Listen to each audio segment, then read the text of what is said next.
चीज समझ में आ गई है, ये कभी पीछे नहीं हटेंगे। इन्हीं शब्दों के साथ मैं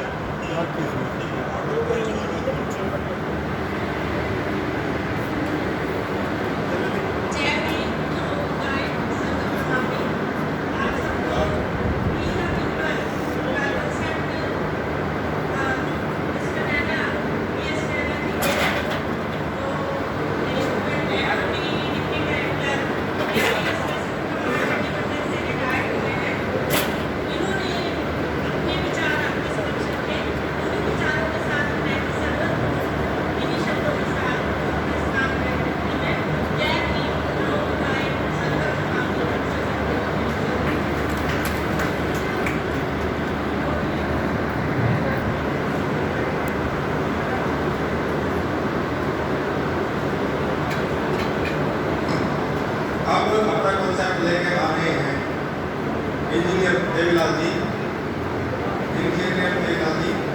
यमुनानगर से हैं। इनका हमारे मिनट पे अपना कॉन्सेप्ट रखते हैं, समय का ध्यान रखना है।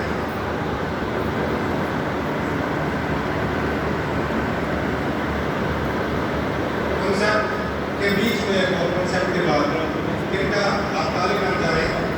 यह स्वर्ण संघ है, गौतम बुद्ध से पहले का संघ है। बीच में बुला दिया गया था और उस समय तालियां नहीं बजती थी। कॉन्सेप्ट के तुरंत बाद आप साधु साधु साधु बोल सकते हैं, इतना आप ध्यान रखेंगे।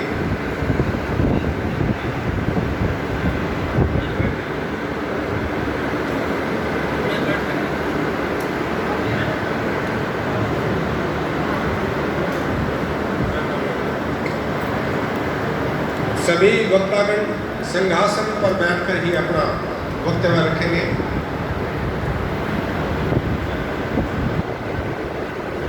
बार बार बताया जा रहा है, यहाँ पे भाषण नहीं चल रहा है। ये आपको सत्ता भोगने का अभ्यास कराया जा रहा है। आपके पूर्वज इस देश के सत्ताधारी थे, ये आपको बार बार याद दिला है। उसकी पहचान ये है, आपको सिंहासन देने का मतलब यही है कि आपको इसमें शासन करने की आदत है, याद करो। जय भीम नमो बुधाय, संगम नमामि संगम नमामि। आज का मेरा कंसेप्ट है संघ से कैसे जुड़े और संघ में काम कैसे होता है। आप यहाँ पे काफ़ी बुद्धिजीवी लोग बैठे हैं, ज़्यादातर 80% लोग संघ में ऑलरेडी काम कर रहे हैं। संघ क्या होता है, संघ में कैसे जुड़ते हैं, संघ में जुड़ने का क्या फ़ायदा है, काफ़ी लोग जानते हैं। लेकिन क्योंकि ये यमुनानगर में पहली बार इस प्रकार की संगीति हो रही है और यमुनानगर में बहुत कम ही लोग इससे जुड़े हैं, तो मेरा विशेषकर यमुनानगर वालों से तात्पर्य है, संघ क्या है। संघ वैसे बहुत पुरानी चीज है। महात्मा ज्योतिबा तथागत गौतम बुद्ध से भी पहले की बात है। संघ का बहुत सिंपल मतलब होता है संगठन में रहना, संगति में रहना। महात्मा जो अपने गौतम बुद्ध से पहले भी ये परंपरा थी। जैसे उन दिनों की बात है, उन दिनों जब छोटे छोटे थे, गांव में भी हम देखते थे ये लोग पुरानी धर्मशालाएं पंचायतें होती थी, वहाँ रात को बैठते थे और अपने दुख सुख की बात करते थे। और ये बहुत पुरानी परंपरा है। आज क्योंकि हम पढ़ लिख के शहर में हो गई, वो परंपरा लुप्त हो गई और वो लुप्त होने से हमारा बहुत नुकसान हो गया। संघ के बारे में तथागत बुद्ध ने कहा, अपनी बहुत साधारण भाषा में कहा, संगत शरणम गच्छामि, बुद्धं संगम गच्छामि, धम्मं संगम गच्छामि। और यही बात डॉक्टर बाबा साहब डॉक्टर बी अम्बेडकर ने अपने संविधान में लिखी। उन्होंने कहा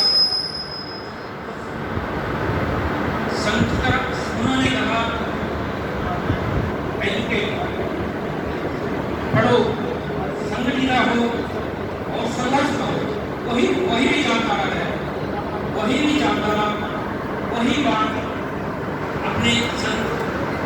गुरुदास जी ने भी कहा कि यदि आपने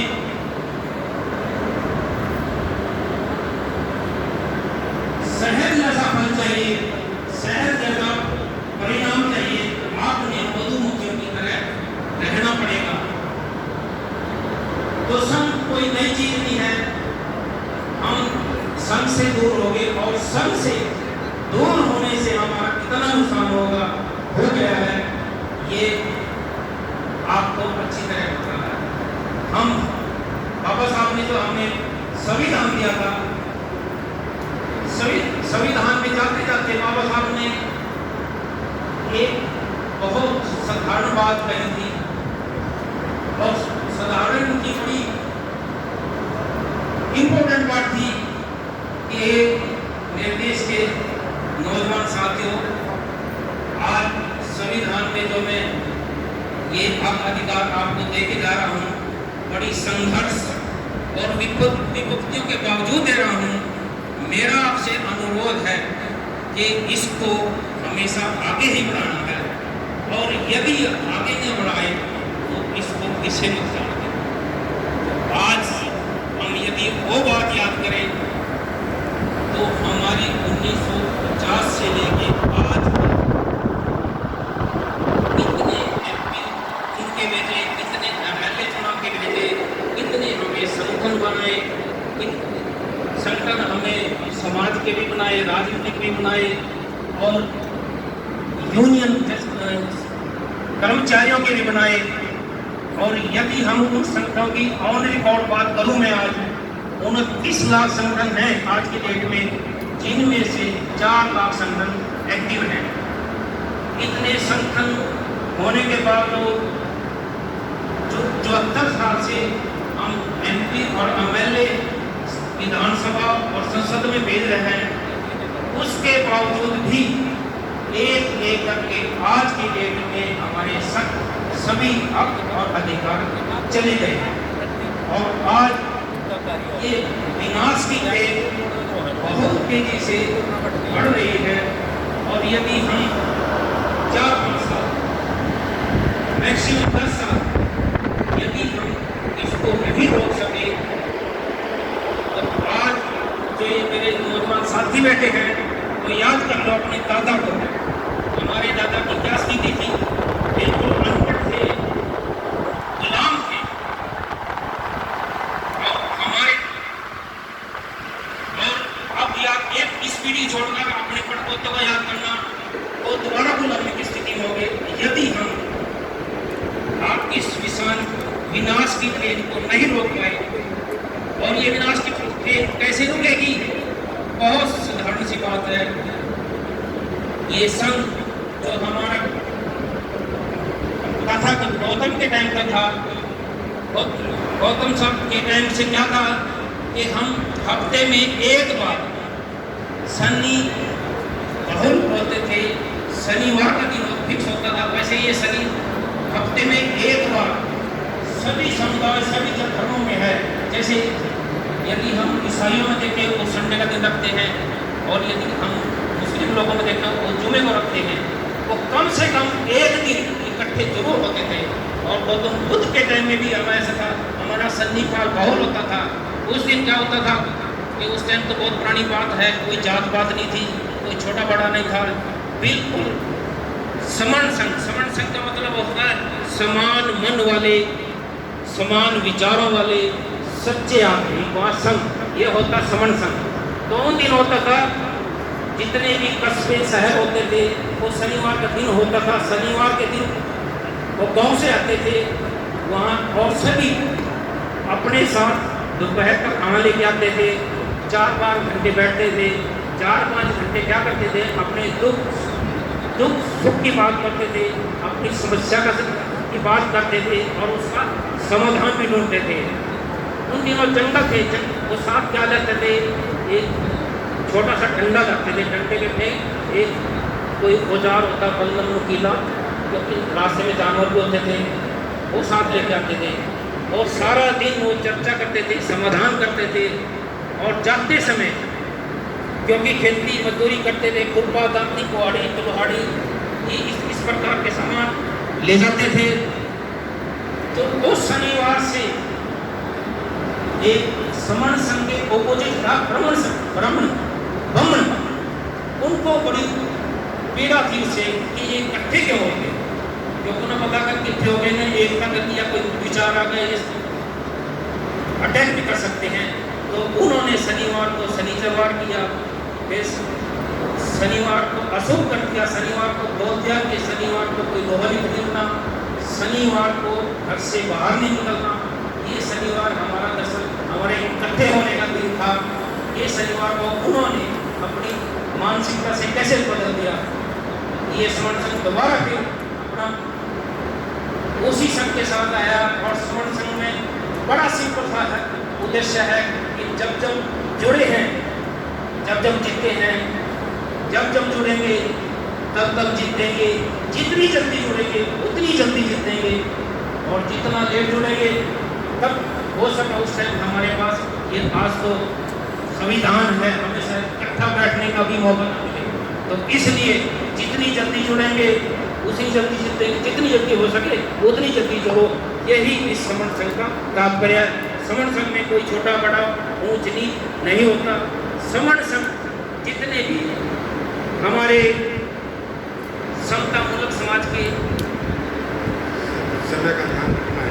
महापुरुष हुए, उनके यही था समता समानता बंधुता, यही विचारा थी, यही हमारी बौद्ध से लेकर हमारा कबीर और सुल्तान सब नानक तक थी। जय भीम नमो बुद्धाय, संगम नमामि संगम।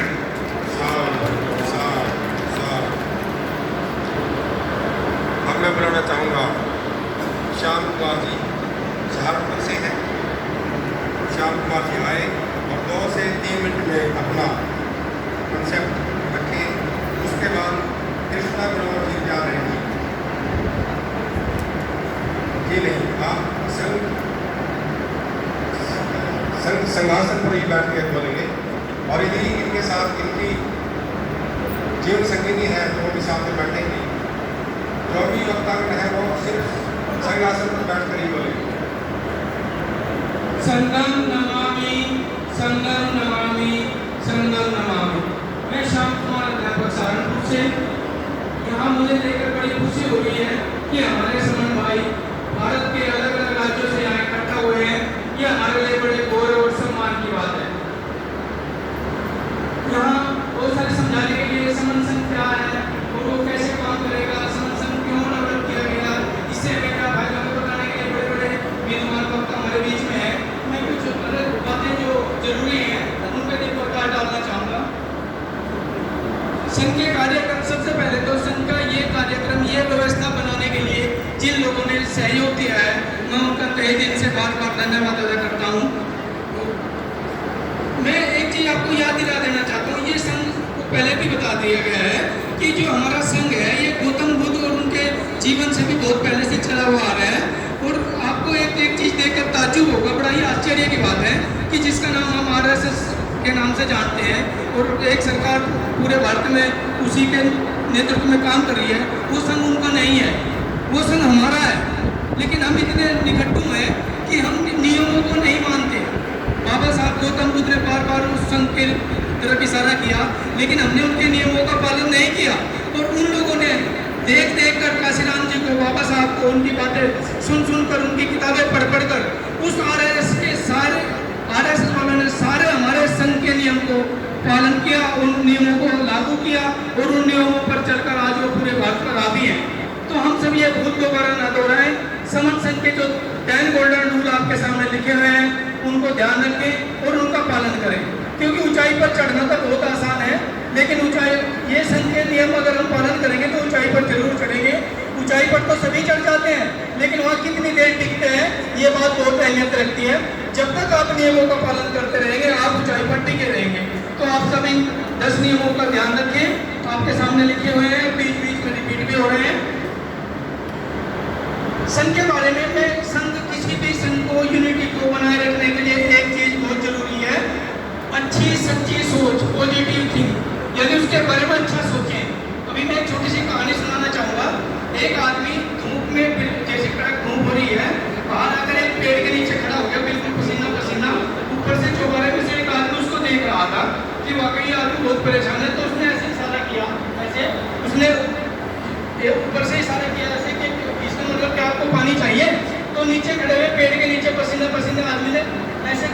हाँ किया कि हाँ मुझे पानी चाहिए। तो वो आदमी पानी लेकर ऊपर से आने में थोड़ा लेट हो गया। तभी वो पेड़ के नीचे खड़ा खड़ा उसके बारे में सोचने लगा, यार 10-15 मिनट होगी पानी पिया, तब तक तो ना आया, कहाँ चला गया, कहीं सो तो नहीं गया। यही विचार कर रहा था वो कि थोड़ी देर बाद वो आदमी नीचे उतर के आया, देखा गया गेट खुला और वो एक हाथ में जग ले रहा है, एक हाथ में गिलास ले रहा है और उस आदमी के पास गया। भाई इतने बार में उसने सोच भी लिया, यार ये तो बेकार आदमी, पानी का इशारा करके और प्यास भड़का दी, मैं अच्छा खासा खड़ा था जैसा था। कभी देखा वो आदमी गेट खोल के जग और गिलास हाथ में लेके आया और कहने लगा, भाई साहब माफ करना, मैंने सोचा जी पानी पिया रहा हूँ तो क्यों ना सिकंजी पिला दूँ, तो मुझे नींबू और निचोड़ने में, उसे सिकंजी बनाने में थोड़ा टाइम लग गया। तो हमारी सोच बदलती रहती है। तभी वो आदमी आया और उसने एक गिलास भर के उसको प्यासे को दिया, और तो प्यासे ने पानी पिया तो उसमें नमक न मिर्च, मतलब ना मीठा ना नमक ना नमकीन है ना खाना, लगा यार अजीब आदमी है। फिर सोच बदल गई, यार अजीब आदमी है, इस तरह दे दो पानी पिला देता, न इसमें नमक है न मीठा, गड़बड़ा गई। तो उसने फिर कहा, उस आदमी ने कहा जो पानी लेगा, भाई साहब माफ करना, मैंने इसमें मीठा नहीं डाला, क्योंकि आजकल हमारे जैसे ज्यादातर लोग नाकामयाब आदमी, नाकारे आदमी जो है ना, जो शरीर की मेहनत नहीं करते, उनको शुगर जैसी बीमारी हो जाती है, डायबिटीज हो जाती है, इसलिए मैंने इसमें चीनी नहीं मिलाई। मैं चीनी अलग से पुड़िया में लेके आया, आप कहो तो मिला दो। फिर उसने उसे चीनी मिला के उसको दोबारा दी। यानी कि हमारी सोच एक दूसरों के प्रति कितनी जल्दी बदलती है। इसी तरह हमारे जो अच्छी चीजें हैं जो हमें ला सकती है, जो हमें ऊंचाइयों पे लेके जा सकती है, उन विचारों, उन संघों, उन संगठनों, मैं तो संघ की बात करूंगा, समान संघ की, कि वो संघ हमें बहुत दूर लेके जा सकते हैं, बशर्ते कि हम अपनी सोच उनके प्रति पॉजिटिव बना के रखें। इतना ही तो करना है, हमें ज्यादा सोचने की जरूरत नहीं है। काशीराम जी, बाबा साहब भीमराव अम्बेडकर, ज्योतिबा फुले और बड़े बड़े महापुरुष पता नहीं कितनी सारी चीजें लिख के हमारे लिए चले गए। अब ये दिमाग चलाने की जरूरत नहीं है, केवल पालन करने की जरूरत है नियमों की। जो नियमों का पालन करेगा वही चीजों पर जाएगा। तो आप समान संघ के जो 10 गोल्डन रूल है उनको याद रखें और जितना हो सके सबका पालन करने का प्रयास करें। जितना जल्दी आप उनका पालन करोगे ऊंचाई आपके कदमों में होगी। सर यहाँ नियम यह भी है कि 2 से 3 मिनट ही लेंगे, उसका भी हमने पालन करेंगे। धन्यवाद सर, श्यामनाथ जी। जब भी अब चीज है जुड़ने की, अब करना एक ही काम करना है, बस जुड़ना और जोड़ना है, ढूंढ के अपने लोगों को। समन और कोमन का ध्यान रखना है, कोमन पर एनर्जी नहीं लगानी, समन भाइयों को जोड़ना है, जुड़ना है। चीज है जुड़ने की, जो जुड़ेगा वही जीतेगा, जहाँ भी जुड़ेगा वही जीतेगा। जो जुड़े थे ना पहले वो सारे जीते, हम भी जीते थे 2 अप्रैल 2018 को। जय भीम, नमो बुद्धाय, संगम नमामि, संगम नमामि, संगम नमामि। बोलने गए समझंगी इतने अच्छे कपड़े पहनते हैं, इतने अच्छे घरों में रहते हैं, मतलब इतने अच्छा अधिकार है, हम अपनी मर्जी से जो चाहे वो कर सकते हैं, जहाँ भी जाए वहाँ जा सकते हैं। लेकिन हमने उस अधिकार का उपयोग तो कर लिया, उसके बदले में किया क्या? कुछ भी नहीं। आज मेरी महिलाओं से जितनी भी समझ बहनें आई हुई है, सभी से रिक्वेस्ट है कि वे समझ संघ में आए और अपने किसी की भागीदारी निभाएं। ये हमें मौका मिला है थोड़ा सा काम करने का। और जैसे हम महिलाओं को बोलते हैं कि ये समझ संघ में आए, हम भी अपनी भागीदारी निभाएंगे, तो इतने कई तो बहाने लगाएंगी, कहेंगे इतना काम है, हमें यहाँ जाना वो जाना, बच्चों को देखना। देखिए हम महिलाओं में कितनी कैपेसिटी होती है, हम बच्चों को भी देख लेते हैं, बुजुर्गों को भी देख लेते हैं और बाहर काम करके फिर भी घर संभाल लेते हैं। तो मेरी बहनें कमज़ोर नहीं हैं, वो इस समझ संघ में आए और अपनी उपस्थिति दर्ज करवाएं, क्योंकि ये एक सुनहरा मौका है, मिला है हमें भी कुछ कर दिखाने का। और ये समझ संघ बहुत ही हम धन्यवाद देंगे उनको जिन्होंने हमें ये मौका दिया है, यहाँ पर मंच दिया है, हम अपने विचार व्यक्त कर सकते हैं। इन्हीं बातों के साथ मैं आशा करती हूँ कि मेरी समझ बहनें ज़्यादा से ज़्यादा इस समझ से जुड़ेगी। संघे नमामि, संघे नमामि, संघे नमामि।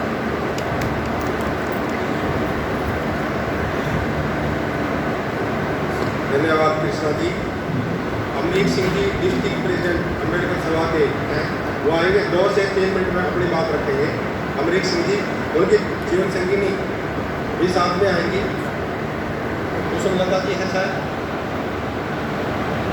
2 से 3 मिनट है अमरीक सिंह जी।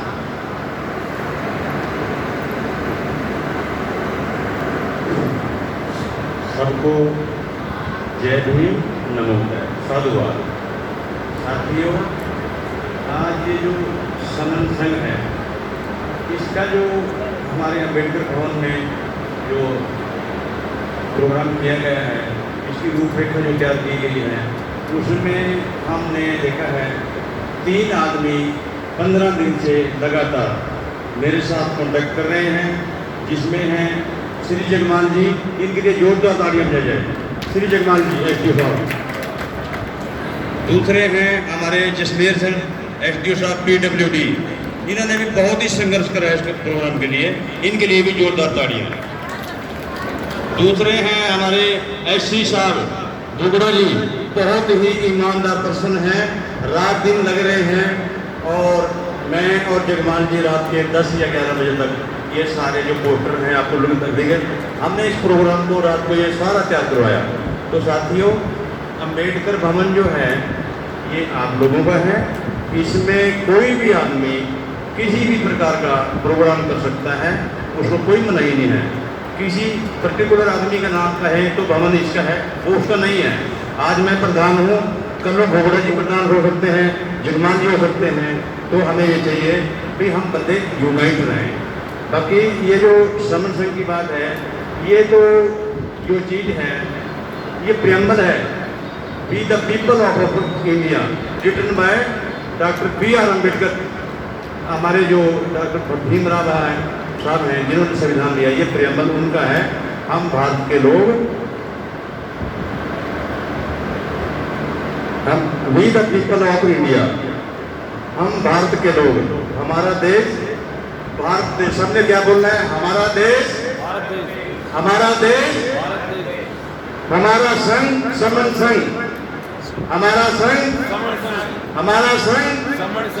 तो साथियों, मैं इतना ही कहता हूँ, अगर हमारी जो सभा है अम्बेडकर की बॉडी की यहाँ की, अगर उसकी तरफ से यहाँ को किसी प्रकार की कोई दिक्कत हुई है, हम उसके लिए क्षमा माफी कहेंगे।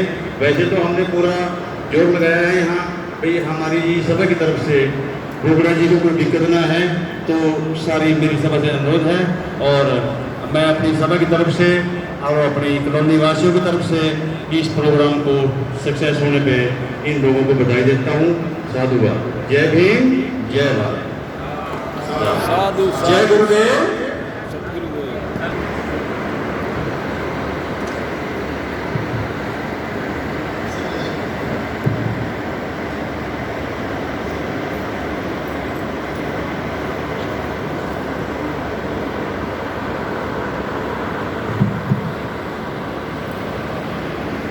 संघ आसन मिला है तो ठाठ से बैठना चाहिए। बड़े दिनों बाद संघ का आसन मिला है। मैंने देखा डरे डरे से बैठे थे, सारे कोने कोने पे बैठे हुए थे। पूरा घेर के बैठो, कब्जा करना है। किसके लिए छोड़ोगे बाकी पीछे किसी? आज आराम से बैठो, कब्जा करके। आज विनय नगर में, हरियाणा में अमर्त विनय नियम 10, ये जो जहां हम बैठे हैं, इस जगह का नाम विनय नगर है। और ये जो गंगा बहती है, पुराने समय में जितना भी बहता पानी है, जैसे कहते ज्ञान की गंगा, यानी ज्ञान बह रहा है तो ज्ञान की गंगा, कहीं अगर द्वेष बह रहा है तो द्वेष की गंगा, कहीं अगर राग बह रहा है तो राग की गंगा, और पानी बह रहा है तो पानी की गंगा, यानी बहते पानी को गंगा बोलते हैं। तो हर गंगा का नाम पड़ा हुआ है उस जगह की खासियत के ऊपर। वो जगह कैसी है, उस जगह के लोग कैसे हैं, उस जगह की महिलाएं कैसी हैं, उस जगह के बच्चे कैसे हैं, उसके आधार पे, उस गुण के आधार पर उन गंगाओं के नाम पड़े हैं। ये जो गंगा यहाँ से निकलती है, यहाँ विनय बहुत बहता था। विनय यानी बुद्ध के वो नियम, वो विनय के नियम कि इस गंगा का नाम विनय पड़ गया। और बाद में जब विनय को बदलकर 5 नियम यम में दिए गए संस्कारित करके, तो इसको विनय से यम का यमुना कर दिया। आप इसको विनय बोले, विनय नगर बोले, बेहतर होगा। एक दिन ये विनय नगर बन जाएगा, फिर वही पुराना, क्योंकि यहाँ शुरू से लेके आखिर तक पंचकर्म करने वाले, पंचशील पे चलने वाले, पांचाल लोग, पंच जानने लोग, पंच को जानने वाले, पंचशील लोग, पंचकर्म पंच तत्व वाले लोग, यानी आपको पंच बहुत मिलेगा यहाँ। और ये सारे पंच लोग जितने भी थे ये सब विनय पे चलते थे, इसलिए इस क्षेत्र का और इस पूरी गंगा का नाम विनय पड़ गया। और यहाँ पंच कर्म के अलावा, पंचशील के अलावा, 5 कर्मों के अलावा कोई छठा कर्म होता नहीं था। ये बात एक एक बच्चा और एक एक आदमी जानता है, क्योंकि इस कुरु प्रदेश का जो नाम है वो हरियाणा हो गया। पुराना नाम इसका कुरु प्रदेश है। कुरु माने होता है पका हुआ चावल। यहाँ चावल बहुत ज्यादा पैदा होता है, तो कुरुखेत बोला करते थे। कुरुखेत को बाद में जब संस्कृत किया गया तो कुरु का तो कुरु रहा और खेत का क्षेत्र बना दिया। क्षेत्र और खेत एक ही बात है। पाली में खेत बोलते हैं और संस्कृत भाषा में क्षेत्र बोलते हैं, क्योंकि संस्कृत भाषा में क्योंकि आवाज आ रही है क्या? आ रही है, दूर तक आ रही है। चलो पारी पी के बोलेंगे तो कोई बात नहीं, शांति होगी, बढ़िया, अच्छा है, संगत ऐसी चलती है। जिनको ज्यादा अगर आवाज ना आए तो वो एक लाइन बना के धरा सकते हैं। जनरेटर शो करेगा, कोई जरूरत नहीं, मैं बीच में कुछ लगा लेता हूँ। साइलेंस है, बिल्कुल शांत है, बहुत बढ़िया आवाज पहुंचेगी।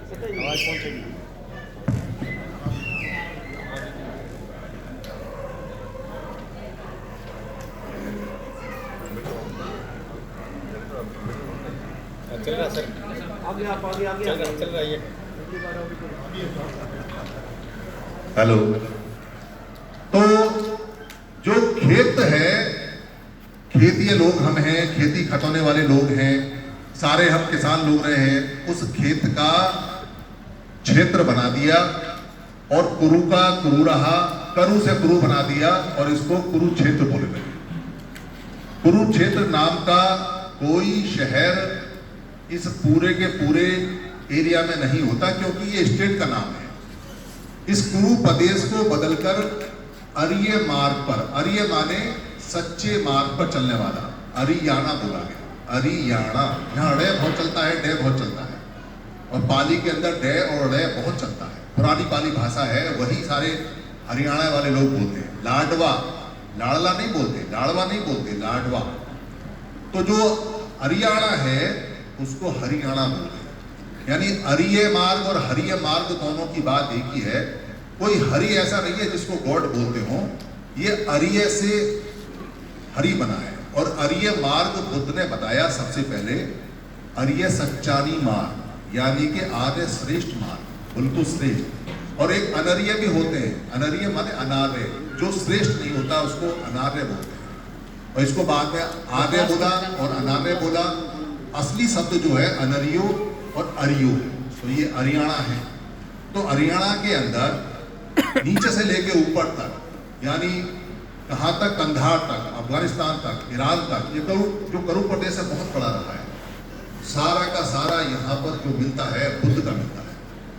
आप अगर कुरुक्षेत्र की यूनिवर्सिटी में जाओगे तो पाओगे कि कुरुक्षेत्र की यूनिवर्सिटी में ISI का एक बोर्ड लगा हुआ है जो कहता है कि यहाँ पर एक बुद्ध विहार दफन है और ये उसके ऊपर का हिस्सा है। कभी कुरुक्षेत्र यूनिवर्सिटी में जाओ, वहाँ आर्कियोलॉजिकल ऑफ इंडिया का बोर्ड लगा हुआ है, वहाँ आपको बुद्ध विहार का टॉप दिखाई देगा। उसके पीछे एक शहर मिलेगा जो पुराना शहर है। कुरुक्षेत्र तो नया नाम रखा है, उस शहर का नाम क्या है सारे जानते हैं। क्या नाम है जी? क्या नाम है? थनेसर। ये थनेसर की है इधर सर, इनकी मम्मी थनेसर की है तो मैं इन्हीं से पूछ लेता हूँ। थनेसर का मतलब है जहाँ थेराओं के सिर हैं, जहाँ थेरा लोग रहते हैं, जहाँ थेराओं के सिर ही सिर हैं। वो यूनिवर्सिटी में जो पढ़ाया जाता था, वहाँ विनय पढ़ाए जाते थे, धम्म पढ़ाया जाता था। उस यूनिवर्सिटी को रात ही रात के अंदर मिट्टी खोद के दबा दिया, तो मिट्टी खुद गई तो गड्ढा हो गया। वहाँ कोई पहाड़ तो है नहीं, जो ऊबड़ खाबड़ मिट्टी होगी, समतल मैदान है, तो समतल मैदान में झील नहीं पैदा होगी, गड्ढे नहीं पैदा होते। और गड्ढे होते तो हमारे पूर्वजों ने भर के खेत बना दिए, तो गड्ढे में बारिश का पानी भरा। तो केरल से कोई आया पढ़ने के लिए, उसने कहा मैं यूनिवर्सिटी में पढ़ने आया हूँ, कुरुक्षेत्र की जो यूनिवर्सिटी है, जो थनेसर है, मेरे को पढ़ाओ विनय बुद्ध। तो कह दिया इस गड्ढे में नहाओ और निकल जाओ, बस पढ़ लिए और हो गए सूखे। वो परंपरा चल पड़ी और जहाँ जहाँ हमारी यूनिवर्सिटी थी वहाँ वहाँ सब जगह एक स्नान की परंपरा चल पड़ी कि भाई क्या करके आए कि जी पूरा गोता लगा के आए ज्ञान में, ज्ञान की गंगा में पूरा गोता लगा के आए और अक्षर एक नहीं पढ़ा, अक्षर एक नहीं पढ़ा, और ये परंपरा नाम मात्र की चलने लगी। हरियाणा सबसे ज्यादा अग्रणी रहा है क्योंकि यहाँ बुद्ध ने आके खुद लोगों को सिखाया। और क्या कहते हैं बुद्ध, अगर यहाँ के लोग 1 साल मेहनत कर लें, फिर कहते हैं 1 साल नहीं, 6 महीने मेहनत कर लें, फिर कहते हैं 6 महीने नहीं, 1 महीने मेहनत कर लें, कहते हैं 1 महीने भी नहीं, 15 दिन मेहनत कर लें, कह रहे 15 दिन भी नहीं, सिर्फ 7 दिन अगर वो धम्म पे चल जाएं तो मुक्त हो जाएंगे, राग से द्वेष से जीते जी बंधनों से कट जाएंगे, जीवन उनका पूरा निर्मल हो जाएगा, स्वच्छ हो जाएगा, बच्चों जैसा हो जाएगा। इसको सती पट्ठान की शिक्षा बोलते हैं। सती पट्ठान मतलब जो उन्होंने सिखाया है उसमें स्थापित होने की शिक्षा, वो यहीं पे दी है, वो सूत्र यहीं पर दिए हैं, यही बताया। क्योंकि वो ये कहते हैं कि हरियाणा के लोग तो पहले से ही धम्म में आए हुए हैं, बुद्ध से पहले से। हरियाणा के लोग 5 शीलों का पालन बहुत पहले से करते हैं। हरियाणा के लोग ना चोरी करते हैं, ना व्यभिचार करते हैं, ना शराब पीते हैं, ना जुआ खेलते हैं, ना मांस मदिरा खाते हैं, जो हत्या करके खाते हैं, और ना ही झूठ बोलते हैं। ये 5 शील उनके अंदर पैदाइशी गुण हैं जो हरियाणा की भूमि में चलते हैं। ये पुराने, बहुत पुराने कवि धार्मिक लोग रहे हैं, इसलिए हरियाणा के लोगों के स्पेशल बुद्ध ने भी ये बात कही। ये बात इसलिए बहुत बतानी जरूरी है क्योंकि आपको ये याद होना चाहिए कि आप किनके बच्चे हैं, आपके महापुरुष कौन, और ये जो जमीन है और ये जो धरती है ये आपकी कितनी अपनी है। ये जो समण शब्द है, ये समण शब्द बहुत सारे लोगों को, खासतौर से जो हरियाणा के लोग बैठे हैं, उनको नया लग सकता है, पर नया नहीं है। ये शब्द बहुत पुराना है, इस शब्द को बदल दिया गया। इसको कह दिया गया कि ये जो शब्द है इसका मतलब है श्रवण, और शे और आधार हमारे यहाँ होता नहीं पाली में, पर उन्होंने सारे शब्दों को बदल के शे और रे में डाला है। तो श्रवण कह दिया और श्रवण के बाद उसका गुण बता दिया। शब्द बदल जाए कोई दिक्कत नहीं, पर शब्द का अर्थ बदल जाए तो दिक्कत है।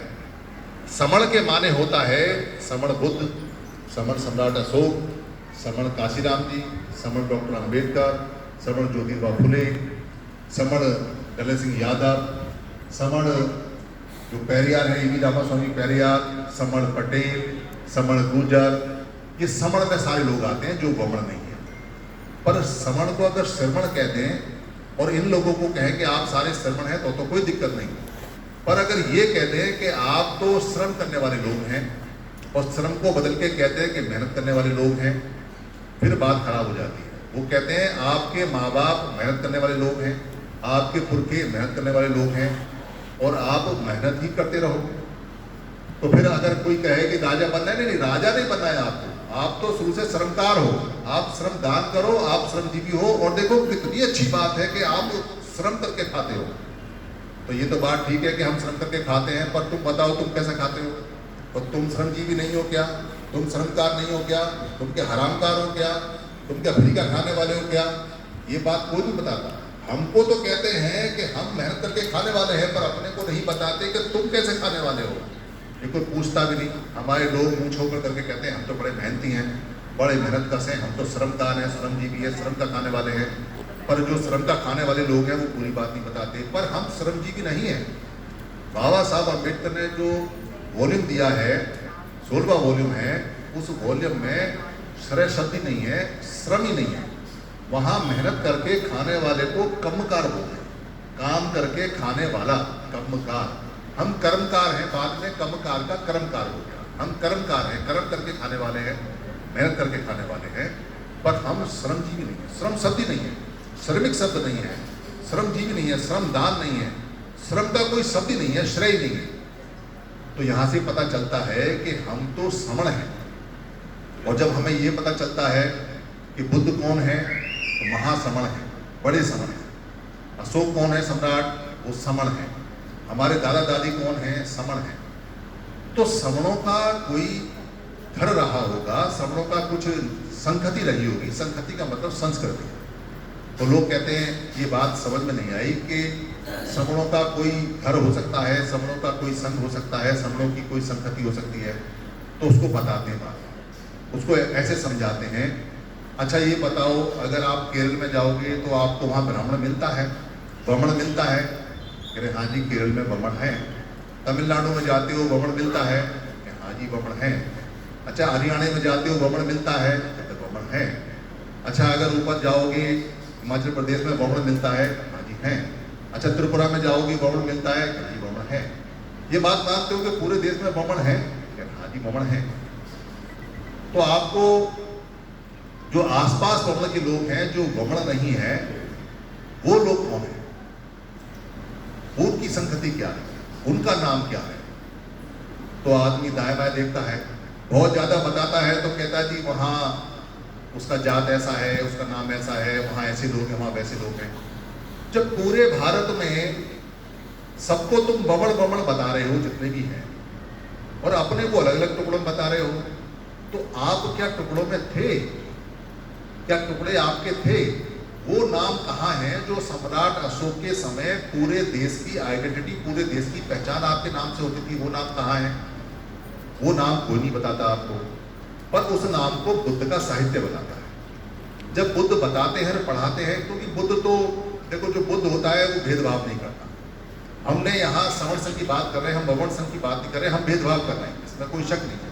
क्योंकि हम बमण संघ की बात नहीं करते, हम बिल्कुल क्लियर है इस बात में कि अगर कोई सभा के अंदर बमण है तो वो उठ के चला जाएगा। ये सभा बमण के लिए नहीं है, ये समणों के कल्याण के लिए है। बमणों ने अपना संघ अपने कल्याण के लिए बना रखा है, हमें उससे कोई लेना देना नहीं। पर अगर बुद्ध हैं तो बुद्ध समण को भी पढ़ाते हैं और बमण को भी पढ़ाते हैं। तो बुद्ध बार बार कहते हैं समणा बमणा, समणा बमणा, समणा बमणा। तो बमण तो मिलते हैं और समण नहीं मिलते, और बुद्ध खुद महासमण है। तो समण सारे यही हैं। ये जितने लोग बैठे हुए हैं और जितने लोग बमण नहीं है, वो सारे के सारे लोग समण हैं। ये समण शब्द हमारी वो पहचान है जब हमारे पास में कोई मत, कोई गुरु, कोई संत, कोई धर्म, कोई मजहब, कोई रिलीजन नहीं था। बुद्ध से पहले जब बुद्ध नहीं बने, खाली एक किसान के बेटे थे, कस्सक थे। कस्सक माने जो जमीन को कसता है, कस्सक थे, किसान थे। तो उनके पिता जो शुद्धोदन थे, शुद्धोदन का मतलब है शुद्ध ओदन, यानी बिल्कुल प्योर चावल वाले। ओदन माने चावल होता है, चावल की खेती क्या करते थे। उनके भाई का नाम भी अमितोदन है, यानी जिनके अमित्र वाले बिल्कुल चावल होते हैं। तो जो चावल पैदा करने वाले वो किसान के लोग थे, जिसमें पैदा हुए सिद्धार्थ गौतम। तो सिद्धार्थ गौतम के पिता के यहाँ 1000 हल चला करते थे इन दिनों। तो एक उत्सव मना करता था जिसको बोलते थे कृषि का बीज बोने का उत्सव, बप्प मंगल उत्सव। वो बप्प मंगल उत्सव ही आजकल महाराष्ट्र में जो बप्पा मोरिया करके बनता है, वो बप्प मंगल उत्सव है, जो बुद्ध के समय बीज बोने का उत्सव होता था। तो वो बप्प मंगल उत्सव वहाँ चलता है, 1000 उनके हल चलते हैं। इतना धान वो बोते थे, इतने बड़े वो कस्सक थे, किसान थे। तो उसमें वहाँ जो व्यवस्था थी उनके लोगों की अपने चलाने की, वो संघ की व्यवस्था थी।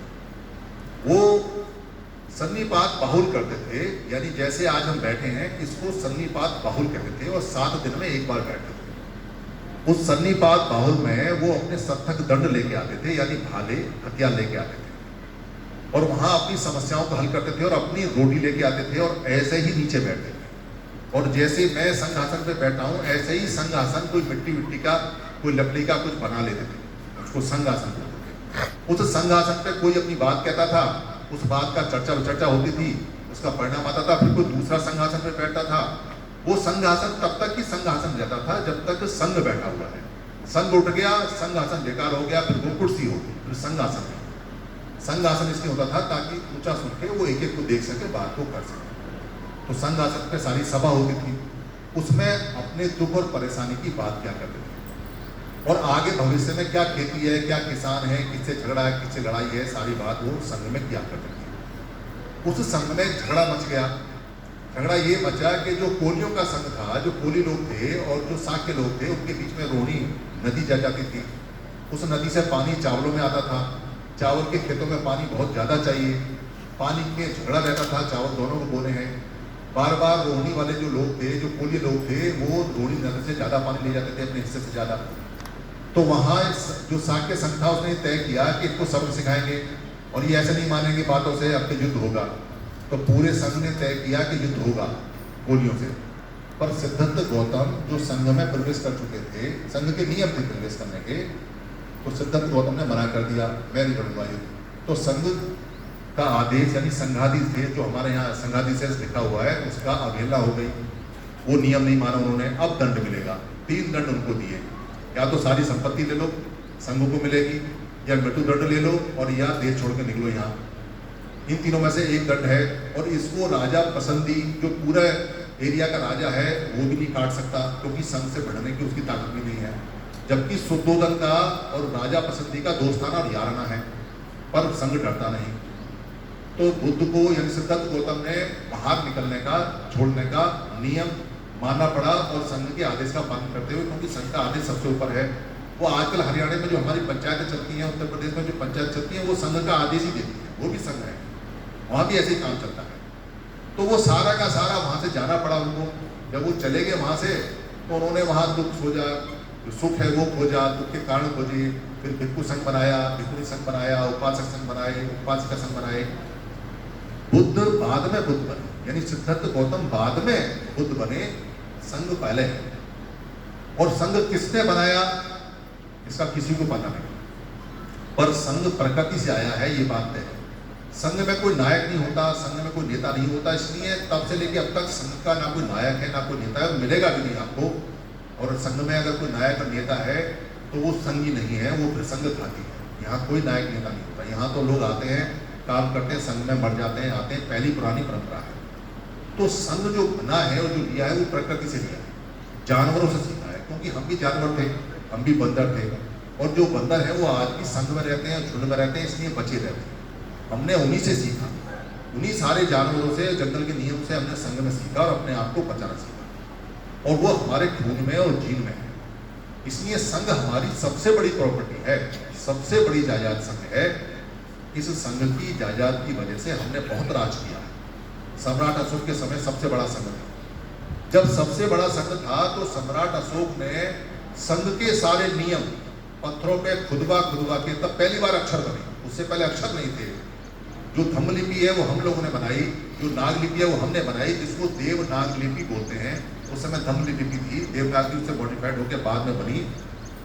उस सारी की सारी लिपि पे सारे के सारे कानून, जितने कानून थे जो बुद्ध के धम्म के संघ के अनुरूप चलता था देश, वो पत्थरों पे छपाए। तो देश घोषित हो गया कि देश में जो धम्म चलेगा वो बुद्ध का चलेगा। बुद्ध के धम्म को राज धम्म घोषित करने के बाद सम्राट अशोक ने इस पूरे भारत को महाभारत बना दिया। महाभारत मतलब महा माने बड़ा, और आभारत जो बुद्ध की आभा में रत रहता है, महाभारत बड़ा। बाद के लोगों ने इस महाभारत को छोटा भारत बना दिया। अब तो भारत रह गया, क्योंकि अफगानिस्तान निकल गया, भूटान निकल गया, नेपाल निकल गया, पाकिस्तान निकल गया, बांग्लादेश में निकल गया, ईरान का हिस्सा निकल गया, बर्मा का हिस्सा निकल गया, ये देश निकल गए तो छोटा भारत बन गया। उस समय ये असली महाभारत अशोक ने बनाया और किसी ने बनाया, उसी को महाभारत बोलते हैं। तो महाभारत बना। तो संघ पुराना और संघ के नियम पुराने, और भारत पूरा का पूरा बौद्धमय और बौद्ध राष्ट्र, और आज तक भी ये बौद्ध राष्ट्र है। क्यों है? क्योंकि जितने मुगल आए उन्होंने कभी इसको मुगल राष्ट्र घोषित नहीं किया, और जितने यहाँ ईसाई आए और जो अंग्रेज आए उन्होंने इसको ईसाई राष्ट्र घोषित नहीं किया। आज भी ये बौद्ध राष्ट्र है।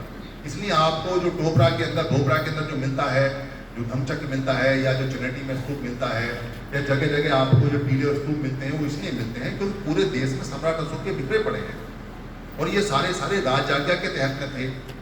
जब सत्ता बदलती है तो राज आज्ञा को तोड़ देते हैं। जब सम्राट अशोक की सत्ता बदली और हमारे धर्म की सत्ता बदली तो वो पत्थर तोड़ दिए गए। पर लोग नहीं बदले, लोग आज भी उसी भाषा को इस्तेमाल करते हैं।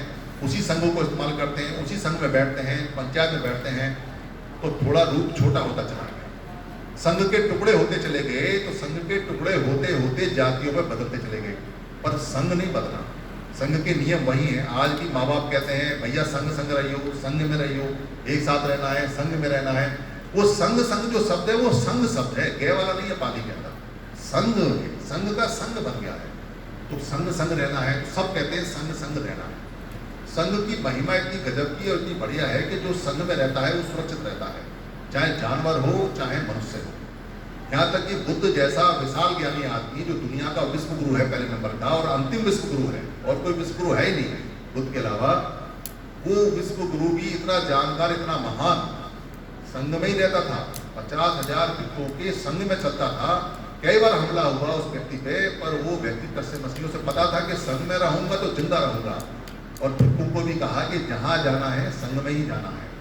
संघ को बुद्ध भी नमन करते थे और संघ को सब लोग नमन करते थे, इसलिए यहाँ भी हम संघ को नमन करें, क्योंकि संघ सबसे बड़ा होता है, संघ सर्वोपरि होता है।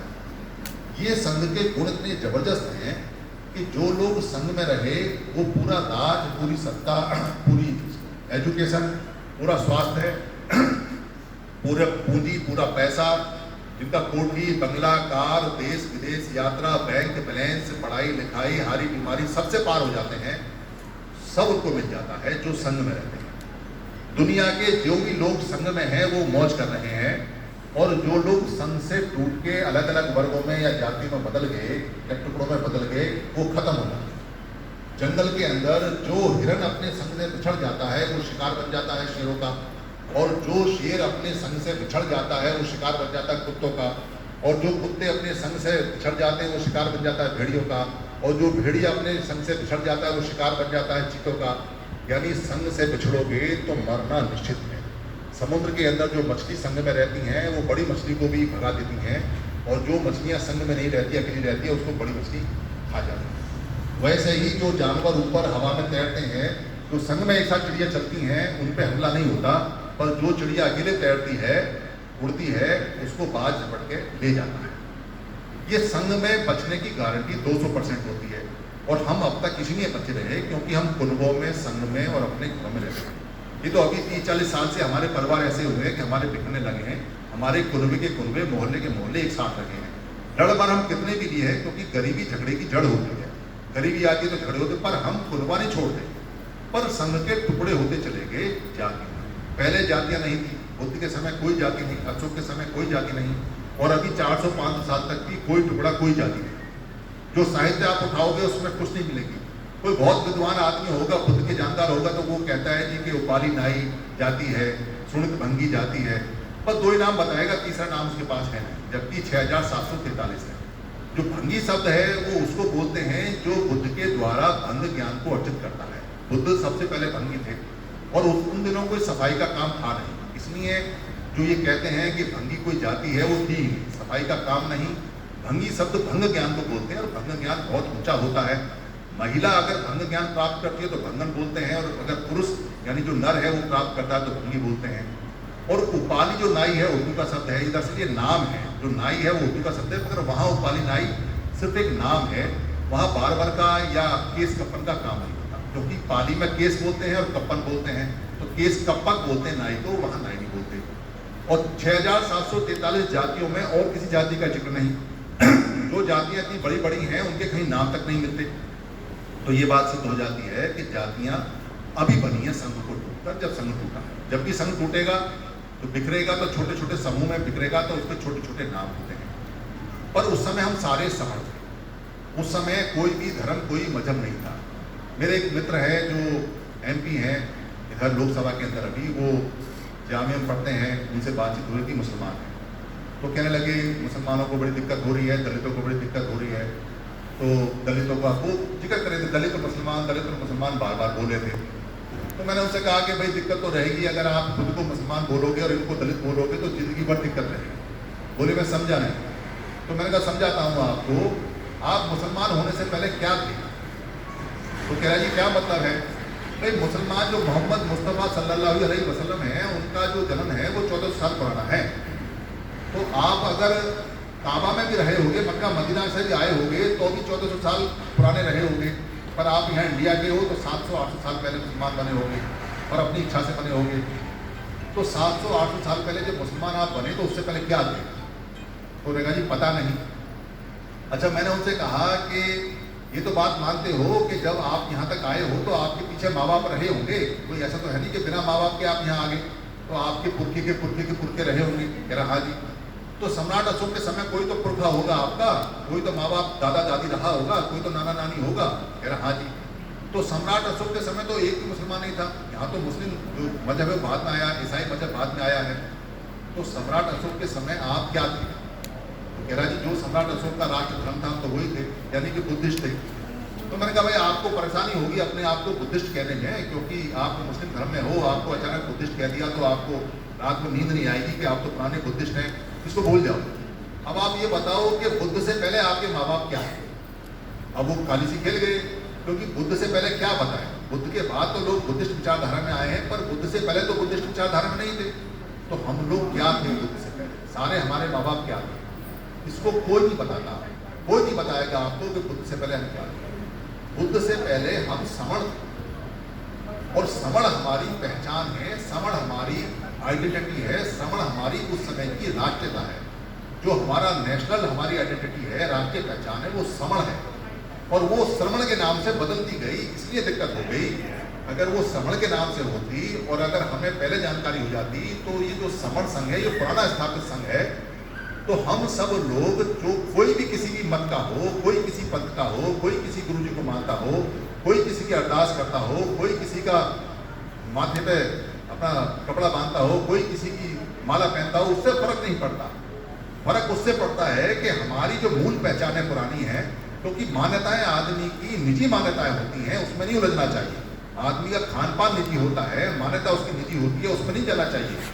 जाना इसमें चाहिए कि हमारी जो पहचान है मूल वो क्या है, और वो मूल पहचान बिना किसी मत की, बिना किसी धर्म की, बिना किसी आडंबर की। और भारत में गॉड तो कभी था ही नहीं, गॉड शब्द बाहर से आया है। हमारे यहाँ तो गॉड कभी रहा ही नहीं है, क्योंकि जो इसी वर्ड शब्द है उसको इसी और वर्ड से बोलते हैं। इसी वर्ड का मतलब है बुद्ध, इसी वर्ड के इसी माने होता है वैज्ञानिक, और वर माने होता है श्रेष्ठ। जो श्रेष्ठ वैज्ञानिक है तो श्रेष्ठ वैज्ञानिक को इसी वर्ड बोलते हैं। जो भगवान शब्द है या भगवान शब्द है या भगवान शब्द है, ये भंगबंधु से बना है। जो भंग करने वाला है, जो दुखों को भंजन कर देता है, भंगबंधु है, उससे बाद में भगवान बना है। और भगवान भी सिर्फ एक ही व्यक्ति रहा है शुरू से लेकर आगे तक, जिसका नाम बुद्ध है। बुद्ध से आगे पीछे कोई भगवान नहीं है। लोगों ने भगवान लगाना शुरू कर दिया। महावीर जैन को महावीर बोला करते थे, भगवान नहीं बोलते, क्योंकि पूरी दुनिया में अभी तक एक ही व्यक्ति है जिसने जीते जी अपने दुखों का, राग का और द्वेष का भंजन किया है और भंग किया है उसको, इसलिए भगवंतु बोलते हैं। और जो वो कपड़े पहनते थे, यानी पहनते थे या पहनता था बुद्ध या भगवान बुद्ध, उसको भगवा कहते थे। भगवा कलर, वो कलर भी हमारा है, वो रंग भी हमारा है। पर आज का जो भगवा ये नहीं था, वो भगवा वैसा था जैसे कांस्य रंग होता है, जैसे मिट्टी का रंग होता है वैसा, क्योंकि वो छालों से रंगा करता। कपड़े को कूड़े से उठा के कपड़ा बीन के अपना चादर बनाते थे, चीवर बनाते थे, और उसको फिर छाल के रंग से घोल के उसको रंगते थे। इसलिए वो रंग छाल जैसा रंग होता था।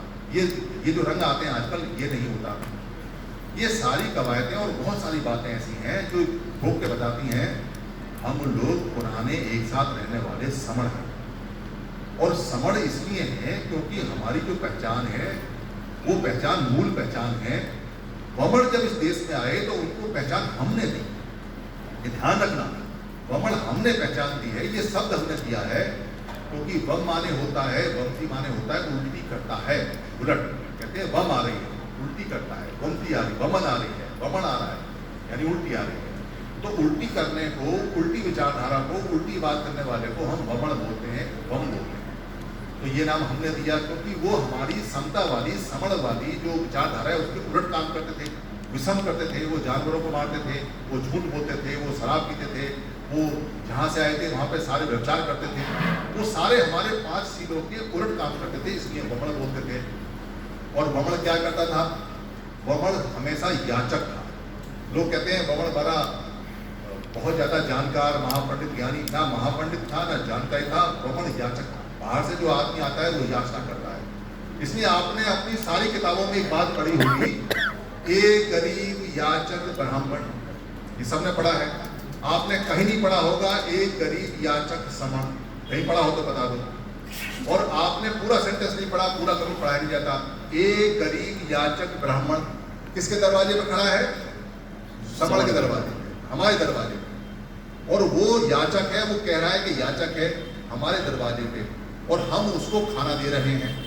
तो वो मांगने वाला है, वो याचक है, वो आज भी कहता है कि वो याचक है। उसकी सारी कहानियों में याचक आता है, पर हमारी किसी की कहानी में ये नहीं आता कि एक गरीब याचक समण और कहीं बमण के दरवाजे पे खड़ा है। बमण का तो दरवाजा ही नहीं है, क्योंकि बमण तो बाहर से आए हुए, दरवाजे तो हमारे पास हैं, खेत खलियान तो हमारे पास है, राजा तो हम हैं, यहाँ के जितने भी जो डॉक्टर हैं वो हम हैं। जीवक जैसा जो डॉक्टर है वो तक्षशिला यूनिवर्सिटी से पढ़ के आता है और इलाज करता है। वो दुनिया का सबसे बेस्ट फिजिशियन है और दुनिया का सबसे अच्छा वो डॉक्टर है। और जो सुदत्ता है वो दुनिया का सबसे बड़ा व्यापारी है, जो ईरान तक व्यापार करता है, वो भी समण है। और जो सम्राट अशोक है वो दुनिया का सबसे बेहतरीन और सबसे कामयाब आज तक की हिस्ट्री का शासक रहा है, जो हम हैं। और जो बुद्ध हैं वो विश्व के गुरु रहे हैं, जो समण है। तो समणों की जो हिस्ट्री है और समणों की जो जायदाद है और जो समणों की संपत्ति है वो बड़ी विशाल है। आज के समय 120 करोड़ लोगों की कह सकते हैं। इसलिए ये जो समण संघ है, ये समण संघ इतना जबरदस्त है कि आप अगर समण संघ को समझेंगे और समण संघ को आएंगे तो बात बन जाएगी। पर हमारे लोगों ने काम तो किया। क्या काम किया? उन्होंने संगठन बना के काम किया। और संगठनों का कभी कोई फायदा ज्यादा हो नहीं सकता, क्योंकि जो संगठन होते हैं वो छोटे से दायरे के होते हैं, थोड़े लोगों के लिए होते हैं। फिर एक ही काम के हजारों संगठन हैं। जैसे राजनीतिक संगठन है, राजनीतिक पार्टियां हैं, तो राजनीतिक पार्टियां हजारों बना दी हमारे लोगों ने। धर्म का काम कर रहे हैं तो हजारों बना दी। गुरु जी के डेरे हैं तो हजारों बना दिए। कोई मत है तो हजारों बना दिए उसके डेरे। अम्बेडकर भवन है तो अलग अलग हैं, हजारों हैं। बुद्ध विहार है अलग अलग है तो हजारों हैं। कबीर भवन अलग अलग है तो हजारों हैं। रविदास भवन है तो वो एक साथ नहीं है। ये अलग अलग बिखरे हुए लोग हैं। लड़कों ने बहुत सारे दरबार बनाए तो वो अलग अलग काम कर रहे हैं। जो तमिलनाडु से लेके और जो कन्या यहाँ तक श्रीनगर तक जो काम चलता है वो सब अलग अलग काम चलता है संगठनों में। और संगठन एक दूसरे से मिलते नहीं, एक दूसरे में आते नहीं। और इन संगठनों को चलाने के लिए कोई संघ नहीं। दूसरी तरफ जो लोगों ने व्यवस्था बनाई, उन्होंने संगठन बनाए, पर उनका संघ उनको चलाता है। जो संघ कहता है वो सारे संगठन मानते हैं। यहाँ मामला उल्टा है। यहाँ हर आदमी अपने आप में मुखिया है और उसके ऊपर कोई सरपरस्ती नहीं है, कोई संघ नहीं है, कोई उसको बताने वाला नहीं है। और पुराना संघ गायब हो चुका है। इसलिए पुराने संघ को तेजी से बढ़ा के और सभी लोगों को उसमें शामिल करके अगर हम काम करेंगे तो जो काम 100 साल में होगा वो काम एक दिन में हो जाएगा। हमको ज़्यादा इंतजार नहीं करना पड़ेगा। लोग सब तैयार हैं, संगठन सारे तैयार हैं, बस उनको ये कहना है संघं शरणं गच्छामि, संघ की शरण में आना है और संघ की शरण में आना ही होगा। इसलिए संघ के पुराने नियम निकाले और पुराने नियमों में ये पाया कि संघ कभी पैसा नहीं लेता था, संघ में कोई जाति व्यवस्था नहीं थी, कोई भेद व्यवस्था नहीं थी, ना कोई मंच था, ना कोई यहाँ कोई प्रसिद्धि थी, ना यहाँ कोई ऐसी चीज़ थी जो संघ को तोड़ती हो, ना यहाँ प्रॉपर्टी बना सकते हैं, ना इसका रजिस्ट्रेशन कर सकते हैं। ये बीमारियाँ संघ में नहीं थी, तो वो बीमारियाँ सारी की सारी यहाँ से निकाल दी। इसलिए आप सबको संघ समझ में आना है और संघ में काम करने का तरीका बहुत आसान है। आप संघ में काम करते जाइए, संघ ऑटोमेटिक धीरे धीरे आपको पकड़ लेगा और काम करता जाएगा जैसे काम चल रहा है। ये जो विनयनगर की संगति है ये बहुत कमाल की संगति है, क्योंकि पहली संगति है, इतने सारे लोग हैं और इतने सारे लोग आए हैं। जो लोग संघ में काम करना चाहते हैं वो काम को समझें और सीखें। यहाँ जो लोग संगति कराना चाहते हैं वो अपनी संगति बता दें कि भाई मैं संगति कराना चाहता हूँ, ये संगति है। जो लोग काम करना चाहते हैं वो यहाँ लिखवा दें कि हम काम करना चाहते हैं। काम की कोई फीस नहीं है और कोई रजिस्ट्रेशन नहीं है और यहाँ कोई पद नहीं और यहाँ कोई प्रतिष्ठा नहीं है। यहाँ सब लोग बस तन मन से काम करते हैं और यहाँ धन की आवश्यकता नहीं है। कोई आपसे चंदा पर्ची रसीद पैसा कभी नहीं मांगेगा। सब अपना खर्चा खुद उठाते हैं, अपना खाना खुद लेकर आते हैं। इसलिए कोई दिक्कत इसके अंदर है भी नहीं। जो लोग संगति कराना चाहते हैं वो बता दें, लिखवा दें कि मैं संगति कराना चाहता हूँ। जो लोग काम करना चाहते हैं वो बता दें, लिखवा दें कि मैं संगति करना चाहता हूँ। तो ये सारा का सारा संघ का सिस्टम है। और भी बहुत सारा है बताने के लिए, तो पूरा दिन निकल जाएगा। और जैसे जैसे आप समझेंगे, जैसे जैसे जानेंगे, और आपका कोई प्रश्न अगर बाद में आता है तो उसको पूछ के जरूर जाए। बिना पूछे जो प्रश्न है उसको ना जाए, क्योंकि प्रश्न पूछेंगे नहीं तो आपका कोई हल आएगा नहीं। तो अभी हम यहाँ, क्योंकि संघ को हमेशा सर्वोपरि होता है, संघ का आदेश सबसे ज़्यादा मानते हैं, इसलिए हम यहाँ खुद को नमन करते हैं। खुद को नमन का मतलब है अपने सब समुदाय को, अपनी पूरी पंचायत को, अपने पूरे संघ को, अपने पूरे लोगों को, अपने पूरी माता बहनों को, अपने बच्चों को, ये हमारी पूंजी है, ये संघ की पूंजी है, इसको हम नमन करते हैं। ये प्राचीन काल से चल रहा है, 3 बार करते हैं। एक बार जब सुबह उठते हैं तब करते हैं संगम नमामि, एक बार दोपहर में 2 बजे करते हैं और एक बार करते हैं शाम को सोने से पहले। ये जो संगम नमामि है ये पाली में है। आप संघ को नमस्ते कर सकते हैं, संघ को नमस्कार कर सकते हैं, संघ को सलाम कर सकते हैं, संघ को सल्यूट कर सकते हैं। आपको संघ को वंदन करना है, संघ के आगे झुकना है। संघ के आगे झुकने का मतलब है संघ को समर्पण करना, और संघ को समर्पण करने का मतलब है कि अपने आप को समर्पित होना और अपने आप को करना। 3 बार सब लोग करेंगे। मैं नीचे उतरता हूँ, सारे नीचे उतरेंगे, मैं बोलूँगा संगम नमामि, तो संगम नमामि बोलते हुए झुकेंगे सारे, फिर द्वितीयंती 2 बार और फिर 3 बार ये संगम नमामि होगा। ये हर संघ में पहले भी होता था और ये अभी भी होता है।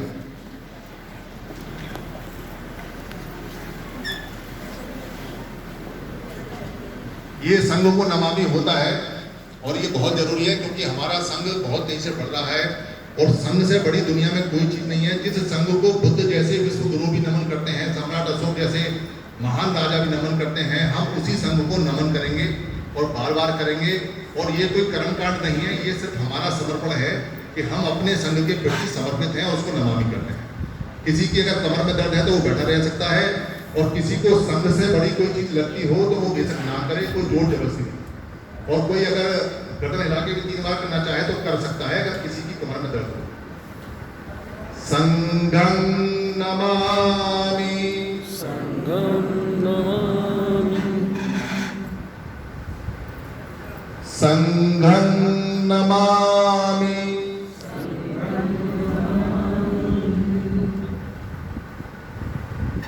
संघं नमामि।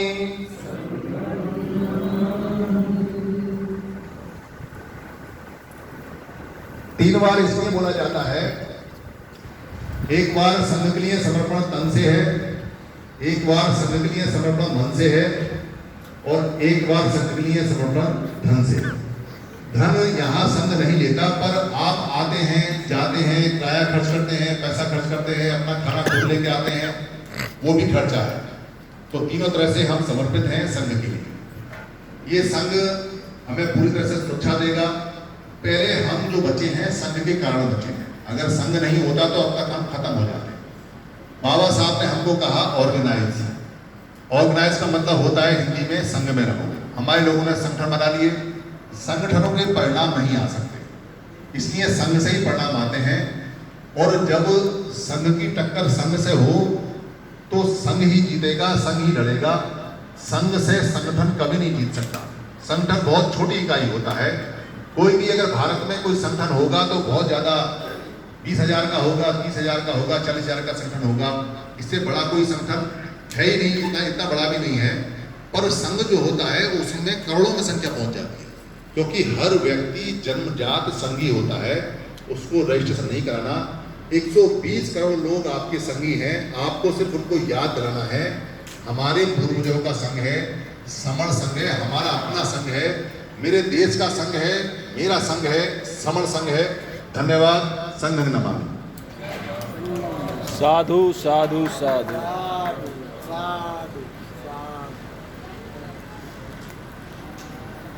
हमने जिले डीसी को लेटर लिखा कि भूमि किसको में कितनी काटी गई है, तो ये 25,000 एकड़ भूमि निकली है जिले में, जो हमारे लोगों को डबी हुई है।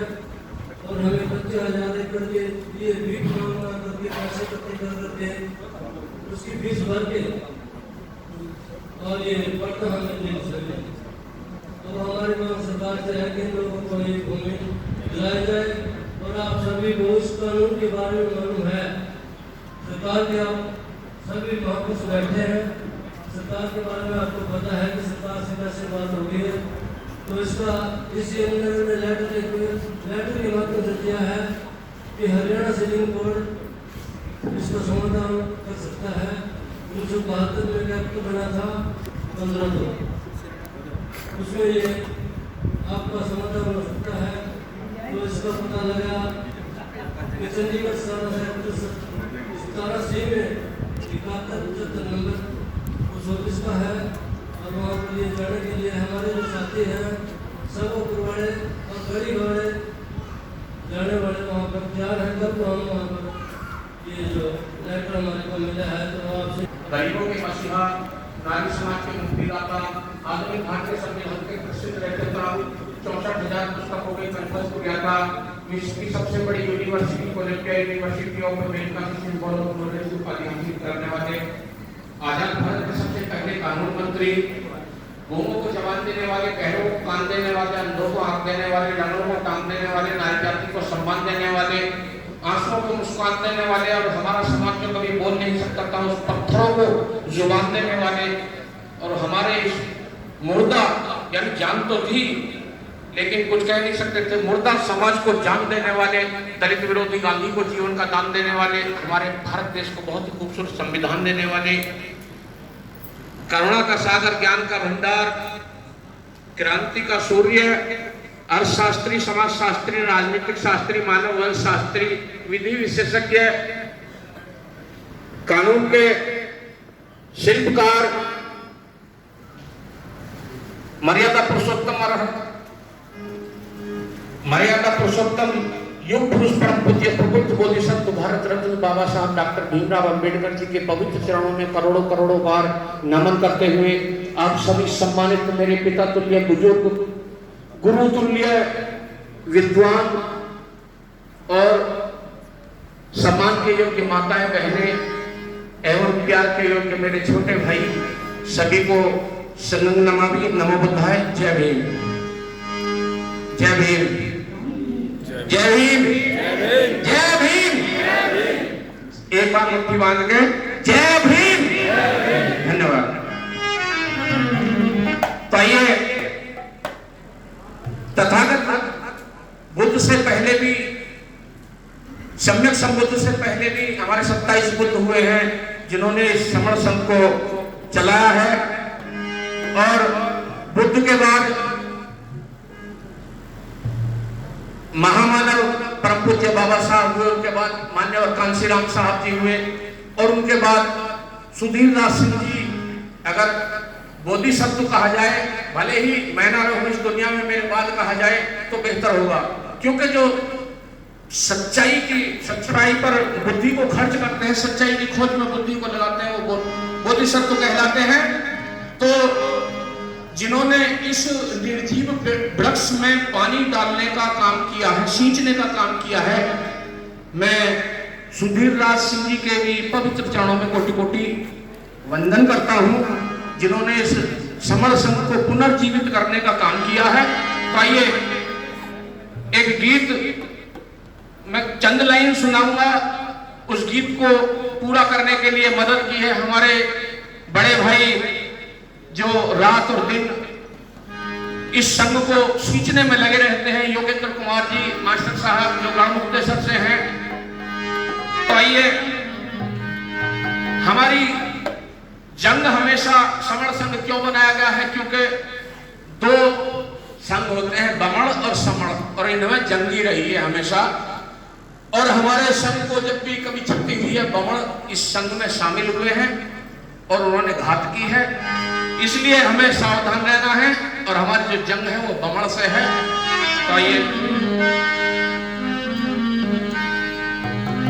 और शोषित पीड़ित और गरीबों की सदा रही है जंग।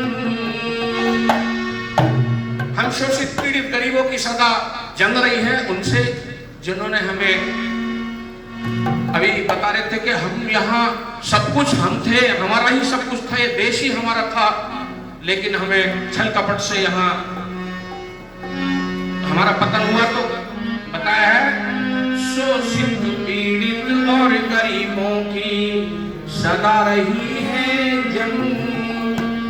ये जंग फतेह करने के लिए बन गया है समण संघ।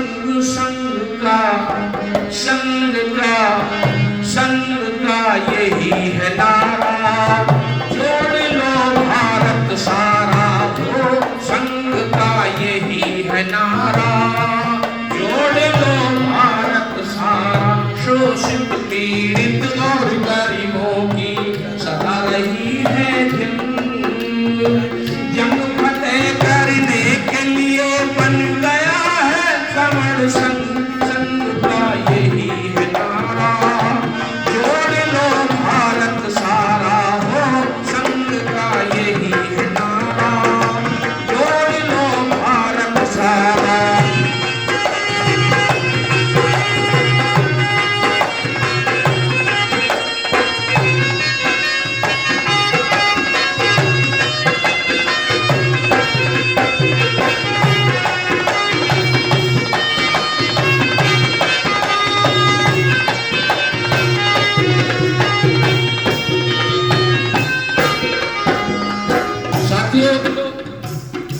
ये हमारा फर्ज बनता है सब लोगों को जोड़ने का, क्योंकि हमारी जीत तभी निश्चित है जब हम सब लोग जुड़ेंगे।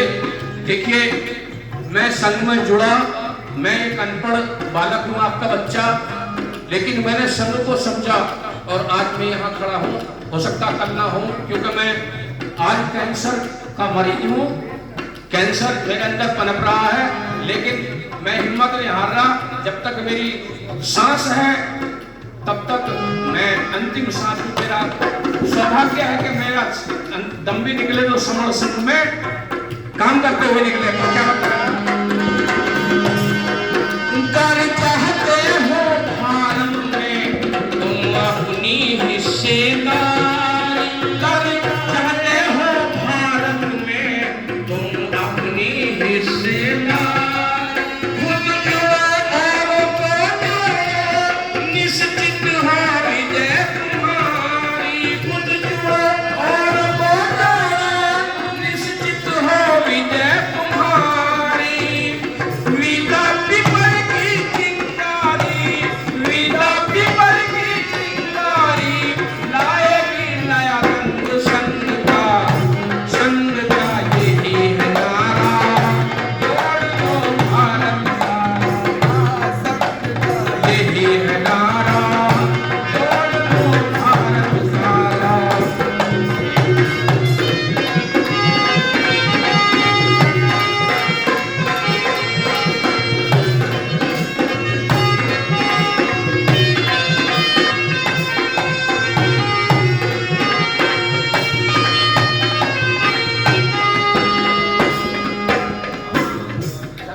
बहुत बहुत साधुवाद समर संघ की तरफ से 300 रुपए का धन, ये समर संघियों की तरफ से 300 रुपए मेरे जैसे बहुत छोटे से काम करने वाले को पुरस्कार दे रहे हैं। मैं हृदय की गहराइयों से कोटि कोटि संगम नमामि करता हूँ। और क्या बताया है, ना संघ में चले किसी का कोई भी स्वार्थ का धंधा,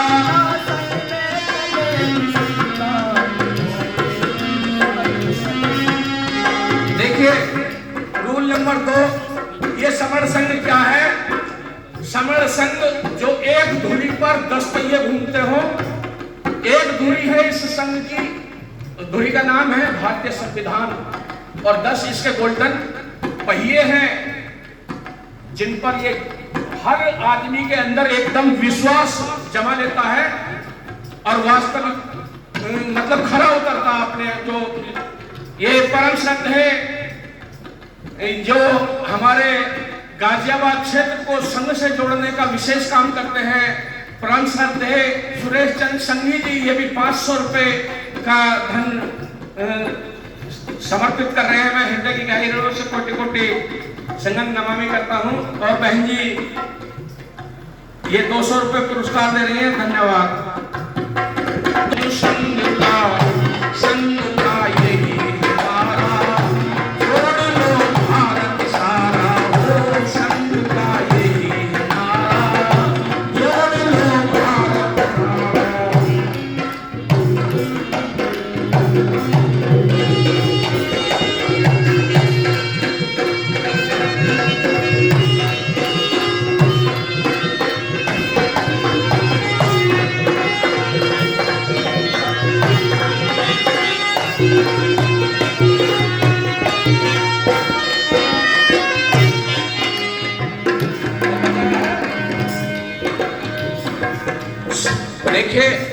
जहां जितने जुड़ेंगे उतनी जीत होगी, जहां जब जुड़ेंगे तभी जीत होगी। इसलिए संघ में जुड़ना बहुत जरूरी है। और जुड़ने का मतलब होता है कि हमें, जैसे हम किसी ने जोड़े, हमें भी कम से कम अपने से 2 गुना को जोड़ना है। क्या होता है?